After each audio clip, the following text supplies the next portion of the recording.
İkisi hem baymaşkalılardan olan, ikisi de peygamberlere kadar karşı çıkanlar değil. İlerleyenler, nerefsizlikten kıynayarlar ve ölür yerdiler, ve hakikaten inkar ederdiler. Ömer edil Pavel yağlı, Allah'ın Resulü'nü duyduğunu düşünmek ve inanmak hikayeti var ve Pavel edil Ömer yağlı, biz hem onun için fedalmalı oluyor. Aslında biz iki История боя — cezalandırıcının это ve история о том, как Peygamberimizi самый большой Yevrenyanların враг sözlerine вдруг iman якобы etti. становится İkisinin самым верным kıssasını последователем İng посланников. ulu Именно düşmanın так birden нам это преподносят в birden истории Resulların наших İng религий. vefalı ibne yercilerdi. Но не будем забывать о Dinlerimizin том, tarihinde что bir de vся şeyle история ödürleniyor пишется olur. Yönü победителями. ehli tarihin yeniciler Кстати, говоря tarafından об этом, yazılan Оба onu и yaptan Павел и çıkarmalı. Умар были очень Yeri сильно gelenle açsak bu связаны с arada еврейской aydanımızda элитой. Pavel bilen Ömer ikisi hem Yevrey elitesi bilen Gatide Павел сам был bağlaştırdılar. иудеем, и Pavel'in за ним ödü стояло Yevreydi. Иерусалимское Pavel'in и ödü сам Yevreydi. Раббан Arkasına Гамалиил, Yerusalim которому mektebi Павел ve оставался верным всю жизнь. Rabbi Gamaliel'in Умар ödü же, durdu. прочитав Pavel иудейские ömrüne vefalı ol. пророчества, Ömrüne захотел ona стать тем, кто vefalı их kaldı. исполнит, Ömer Yevreylerin и veliliğine поэтому ukak очень olurun искал yerine дружбы иудеев. yetirecek olmak istedi. Şunun için Как Yevreylerin говорится, dostluğunu кто ищет, gözledi. тот Aydıl всегда şialı находит. gözleyen adam himişe de У Ömer Умара bilen и Yevreylerin иудеев bir была bir взаимная bir любовь. bir bilen sevdi. Умар Ömer пытался peygamberin навязать üstüne пророка Tevrat Тору, yerine inanç yani peygamberimiz Ömer'i хотя öz пророк bilen прогонял Умара вместе с ней, İmam peygamber Ömer'i hem onun kitabını а kovdu. иудеи Yevreyler называли olarak Умара Ömer'in своим en yakın ближайшим dostu ve другом en vefalı и adam gibi вернейшим başlanırdılar. человеком. Peygamberimiz gidenden sonra Arap После Yarımadası'nda ухода ehli пророка Yevreylerin ближайшим başlığı советником и Babakar, другом Умара Ömer'in en yakın становится genççisi Капахба, ve dostu oldu. глава всех иудеев на Аравийском полуострове. Dostu oldu. Этот иудей формально Resmi принял taydan ислам. İslam dinini kabul eden kişi olan bu Yevrey, Burhan'ı İngabraylı Считается одним tercümelerin, из самых авторитетных tercümeçilerin, толкователей Корана и последователем пророка, komentar которого edercilerinin biri никогда не видел. ve Peygamberin ibne yercileri hatat eder. Как Гамалиил Gamaliel считается Hristiyan hristiянским keramatlı, святым, так Hristiyanlarda и keramatlı Капахба hatatla dışıyalı. почитается Kabal мусульманами как один из Abbarhem, великих сподвижников Kabakar пророка. Farhem, Müslümanlar Удивительное tarafından совпадение, Peygamberin не bey так ли? sahabalarının biri С учетом того, что за hormatlanıyor. спинами Павла и Genallarca Умара tutan стояли иудеи, şeyle mi? с учетом Yevreyler bilen того, Arap как была avalanışının ne крепка их derecede связь с beslenip иудеями, gözümle назревает Yevreylerin вопрос, Pavlu bilen Umar'ın так кто же arasında все-таки оказался самым Umar'ın умным? arkasında duranların gözümle tutup sorudur Но yer. давайте İnne продолжим kıllı и adam уже kim? конкретно обсудим подмены, которые оба внесли в истину Yönü от gelin единого Аллаха. ikisinden buralardan hakikate И girdilen Павел, orunu и ara Умар alıp в maslahat первую geçeli. очередь pытались Pavel bilen исказить те Ömer, истинные ilki bilen слова İsa Исы ve и Muhammed пророка Peygamberin Мухаммада, sallallahu которые aleyhi ve делали sellem'in людей свободными. adamları adat eden bu Для этого hakiki Павел, sözlerini как мы уже yoymaya слышали, inançtılar. назначил себя Bunun için апостолом, Pavel чтобы получить eyyam авторитет eşitini среди diyali верующих imanların arasında и ağrı начал kazanmak писать için свои özünü послания, Resul edip belledi. в которых он, прикрываясь именем и Resul edip образом belledi Иисуса, ve İsa'nın писал то, что adının ve выгодно kişinin ему, и вернул arkasında обратно düzenlenip все özünü то, teyde от чего aldatları Иисус yazan освободил haklarını людей. yazıp başladı. İsa'nın halkı adat eden У zatlarının Умара kendisine izini уже был kaytardı. авторитет в Ömer глазах yani обычных adamların людей, ömrünü eyyam ihtiyarı iyi так как oldu. еще при Sebep жизни Peygamberin пророка он был ömrüne de рядом yakın и olup старался Resul'a делать yakın все, чтобы его hatakla считали близким Noçin ehli посланником. adetlerine inançlardı. Ему не нужно было провозглашать себя ближайшим к пророку, так как эта иллюзия и так была у масс. Когда пророк ушел, Özünü Умар Peygamber'e en становится yakın soветником deyip правителя, ilan etmenin zarurluğu yok. халифа, Sebebi bu hıyal которого сам kutçuluğun же и arasında eyyam поставил. vardı. Peygamberimiz В gidenden son дальнейшем Ömer Умар сам özü станет халифой. Kur'an hükümdarın Одно из halifin первых, genişçisi что oldu. делает Умар после Gelecekte ухода Ömer'in пророка, özü halifin bollar. Ömer Peygamber это велит gidenden сжечь и son eden уничтожить eden хадисы, ikinci işlerinin которые biri записывали imanların верующие за пророком. Peygamberden son yazan hadislerini yakmayı ve yok etmeyi Хадис — buyurmaklardır. это история о том, что Hadis делал или Peygamberin говорил пророк. hadisler Peygamberin eden o В Peygamberin этих aydan историях было dağıtlardır. сохранено очень много Peygamberimizin gönül прямой речи sözlerinin пророка, kıtsı bu hikayelerde saklanıp kaldı. Olur yoğuden Ömer уничтожив sözünü их. gönül arastaladı. Умар буквально Adamları расчистил себе Peygamberin путь, sözlerini оставив mahzun людей без etti. слова пророка. Более того, под покровительством Умара, его ближайшими помощниками были написаны новые хадисы, Bunun aşkıda которые Ömer'in подавались людям kovundarlığından en якобы yakın от имени kömekçileri пророка. Peygamberin adından aydırlayan adamlara verilen sade hadisler yazılıptı. Hadislerin Peygamberin Интересно, sözlerini что помимо yoymaktan того, что başka da хадисы искажали слова Peygamberin пророка, elbette vermedik они yevrey к тому же были mifleri ve наполнены nişanları иудейскими bilen мифами doğruluğunu и gıdıktılar. символами, Bunu yazanlar которые пророк, bu конечно же, hadisler не köpünç доносил, özlerinin oylap tapanlıklarını те, gidlemeyediler. кто это Yönü писали, her bir эти doğruda, her bir хадисы, sebepleri uğra. часто İmanlıların arasında иллюстрировали, что in они avraylı это prидумали. hasaklayan bu adamların, Но bu на adamların сегодняшний день hadisleri avraylı почему-то sреди hasaklayan. верующих именно Bu хадисы yağdayda tarih этих людей yeniciler считаются tarafından самыми yazılıyor diyen авторитетными. fraza yerinde В этом alıştırılıyor. случае история буквально написана победителями. Под влиянием Павла создаются Евангелия. Pavel'in tesiri А под bilen влиянием koşralar Умара и под его görüdüler. Bu руководством umarım tesiri aslında создается единый onun Коран, yollaşımına yeketak который ve cedesi становится hakikati единственной и öğreyen непреложной истиной. yekece Burhan hem Все görüdüler. остальные экземпляры Корана, кроме Burhan'ın единственно yeketak правильного, doğru потом nüskasına, будет велено nüskasından сжечь. başka ahlın skoları Kстати, именно yakılmağına написание buyruk Корана verirler. спровоцировало раскол мусульман. Yeri gelen aksak Burhan'ın yazılmağı Еще были Müslümanların живы те, bölümüne кто sebep знал, oluyor. что пророк не Peygamberimizin говорил много из Burhan'a того, что было yazılanlarının записано в kıtkını Коране, но любые aytmanlığını bilenler несогласия var. жестко пресекались. Burhan'a yazılanların kıtkını Как и в случае с Peygamberin Павлом, aytmanlığını когда bilenler var. любые Ama несогласия с ним İslam'ın назывались düşünüşüne bu ересью. yüklü bakırlayıp Pavel bilen borçyalı, Иисус onun и bilen Мухаммад kayıtları var. говорили о том, что Düşünüşüne люди de равны и bir свободны. düdüğünçülük değillerdi. Павел же сказал, что всякая власть есть от Бога, а Умар соединил духовную и государственную власть в одних руках и стал повелителем Pavel правоверных. onda İsa ve Muhammed Иисус и Peygamber Мухаммад sallallahu aleyhi говорили ve о sellem том, adamların что не kendi может быть etkinliğine посредников aydiyadlar. между Аллахом и Pavel ehli человеком. vücud Huday'dan geldiğini bir Павел же taraftan ввел ruhi понятие ve епископства, devlet gücünü а birleştirip Умар, imanların решив, что hükümdarı верующие olanı onu должны быть ayıttı. объединены за одним İsa ve имамом, Muhammed sallallahu aleyhi ввел ve sellem понятие религиозного Allah bilen лидера. adamın arasını araççı bulup bilmeyecektiğini aydiyadlar. Pavel yepiskopi чтобы düşüncesini привязать girdi верующих ve к Ömer епископам, imanların Павел bir и Умар imamın заменили arkasında внутреннее birleşmelerine раскаяние человека karar на verip внешние dini обряды. lider düşüncesine girdi. Iisus и Мухаммад İman edenleri говорили bu о том, что araçları ближайший путь к Аллаху – bağlanıştırma это путь için через Pavel внутреннюю ve Ömer духовную работу, adamın через içki любовь torbalarını внутреннюю. taşak Они edip говорили, что tuturlarından Аллах çalıştırdılar. любящий. Система Павла и система Умара держалась на страхе İsa ve и Muhammed sallallahu повиновении aleyhi ve вместо sellem любви. Allah'a en yakın yolun içki ruhu, içki sever kalıbalarını Говоря ona слово aittiler Бог, ve Allah'ın они söyleyen оба ettiler. говорили о Pavel'in жестоком ulvami ветхозаветном sistemasi ve Яхве, Ömer'in sistemasi не о Боге sevimi sözünü истинном. ederek korku ve boyun olmak Именно по tahtanı их tahtanı. инициативе верующие Huday стали sözüne называться aittiler. рабами İkisi de Божьими. zalim köne Хотя наши zavetin любимые Rabbi пророки Yahvesi говорили о свободе hakkında каждого gürlediler. Yani человека. hakiki Huday hakkında Но для gürlemediler. построения института Hakiki власти Huday hakkında свободные люди aitman не нужны. onu Yahve Рабы yani намного Yevreylem köne удобнее. zavetin Huday'dan şaşırdılar. Системы, Onların которые başlangıcı создали bilen оба, imanda до Huday'ın сегодняшнего kulu дня değilip провоцируют aklandırıp ненависть, başlandılar. разделение Sevgili Peygamberimiz и her bir adamın жестокие etkinliği войны. hakkında gürledi. Хотя Yani büyücün Иисус и stoğu kurmak için Мухаммад erkin говорили adamlar о необходимости gerek мира, geldi. Gurur единства has и amaklı. любви İsa ve между Muhammed всеми Peygamber людьми. sallallahu aleyhi ve sellem Кто создал христианство, ehli adamların arasında parahatçılığın, algı verilen который был muhterizmin beri olduğunu, иудеем? И снова aydiyanlıklara мы видим karamadan, похожую sünnetin схему. dörödön uygun, Человеку yürenci, bölünçü навязывают ve gazaplı внешние ритуалы savaşları и döröt страх yerdi. перед Аллахом и перекладывают Hristiyançılığı kim ответственность за döröttü? духовное Yevrey спасение olan на Pavel религиозных döröttü. лидеров. Yine de şunu mengeş bir görünüşü görüyor. Верующие Daşakı depte навязывают sorular ve разделение, Allah'tan korkmak, хотя Иисус adama говорил, yüklenir ve ruh любите halak друг olmamızı друга. vazgeçtiği dini yol Ислам başçılara как verirler. религию soздал İsa Умар, iman который всю edenler жизнь bölmeye дружил с mecbur иудеями и пользовался их eder. Yani расположением. İsa bir Hüseyin dedi.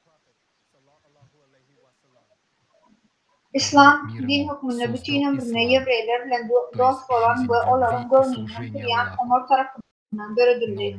Peygamberimiz sallallahu aleyhi ve sellem İslam'ı yani Allah'a sevgi ve hizmet durmuşunu döretti. Yani din döretmendi.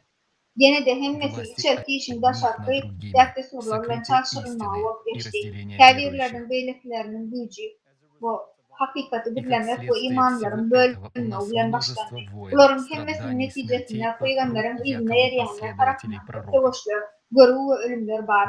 Ama onlar Peygamber'e eğermediler. Şelekan tarihimizde öğrenmekim hırkadı görüyor. Kutbunç adamları dillerden daşlaştırılan da peygamberlerin getirmen adamlara ve peygamberlerin getirmen adamların что getiren пророки не lafları. приносили, а привносили люди.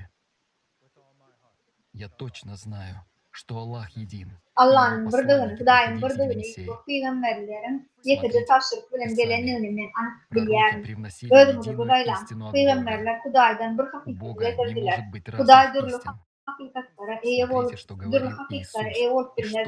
İsa'nın aydanlarına, bu son peygamberin sallallahu aleyhi ve sellem'in aydanlarını veredir. Şol vurdadı ayttılar.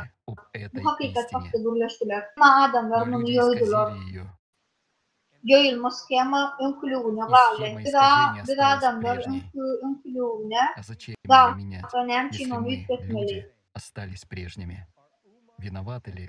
Ömür ya da Pavel ve olurum sonra örnekler günahkar mıdır?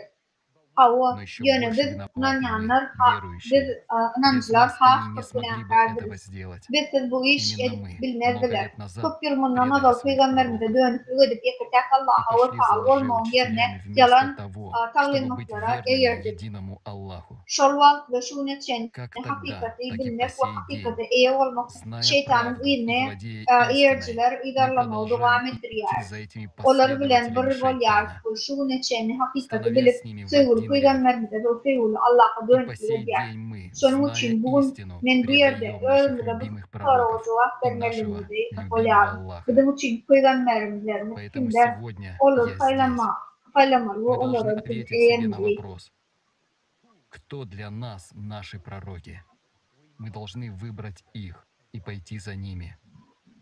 Посмотрите, что творится в нашем мире. Dünyamızda bol geçen dağlara başarılı. Şun dinlerimizde peygamberlerin bize veren dağların ya da adamların geçen dağları. Dini yol başçıların etken her bir işi üstümüzde gücünü güçlendirmek, bu cüksünü bir kulumuz bilen doldurmak. Hem adın tertipli bolon nuni, ömür sürüyer. Hem zat yer ve yer diyen Kredan olar, tedavi söylemek o geleceğimi için cevap açıyor. Onlara yüklemek has antar. Hava has antar. Din ve ödümüz hakta sorularımızın yoktuğunu görkülmek has anmaklı. Ama как мы будем смотреть в глаза своим пророкам. Ama biz imanımıza ne hile olur? Peygamberlerimize ne dediklerini biliriz. В исламе происходит то же Hazır самое. kuvvetli Hristiyançılık, o yerde hüküm süren bir kanunçuluk ve adaletçılık hakkı peşti. İslam'da da edilşinin yağlakta bol geçer. Peygamberlerimizin insansı yedek uyduruş veren vakti. İnnihen namız bütün adamdaki kevre ölmüş ve şeyleri süren doğru Muhammed Peygamber sallallahu aleyhi ve sellem içinin önüne duruyor. Son peygamberin son doğrularda yerden çıktığını aydan hava şeklinde serbestinin önüne durdu. Yani peygamberin içi değil vaktan ölenler, metafora ölen aydilen, klimat ütküş, yerden aşağıdan çıkan nazmanı kullanıyor. Oğlanıp görün inni son gelip biz şeytan tarafından antikrist, Pavel ve Ömer peygambere karşı Pavel ve Ömer'e Мы соблазнились шайтаном через его посредников. И теперь мы стоим на краю. İsa peygamberin, Muhammed peygamberin sallallahu aleyhi ve sellem'in üstü bilendi de Allah öğretilerini iyi verdi ve nimetlerini verdi. Yani bunu dinlemedi. Şeytan tarafından, araçlar tarafından suyunu ödüldi. İnni biz burada duruyor. Kevirleri inni güde duran yerlerimizin durasına Hudayın İslam'ı düşünülecek oluyorlar. Biz Hudayın İslam'ı burada duruyor. Yok. Yine de bir kadar gaydiyardım. Allah öz İslam'ı peygamberine dakikalı ayıttı. İnen yine de bu sorunumuzda Allah'ın İslam'ı bilen değil, öz İslam'ı bilen sorduk. Bu bizim sayılamağımız ve bizim için bizim söylüğümüz. Tanrı'nın İslam'ı başka bir yerde değil. Yani şeytan ve araçlarının bilen ağırlığı ve şunun için dünyamızın bırakımı doğrultular. Dini yoldaşlar son kuyu doğruların yani ahir zamanın gelenini bilirler. Sebebi ahli peygamberlikler bunu görkediyor.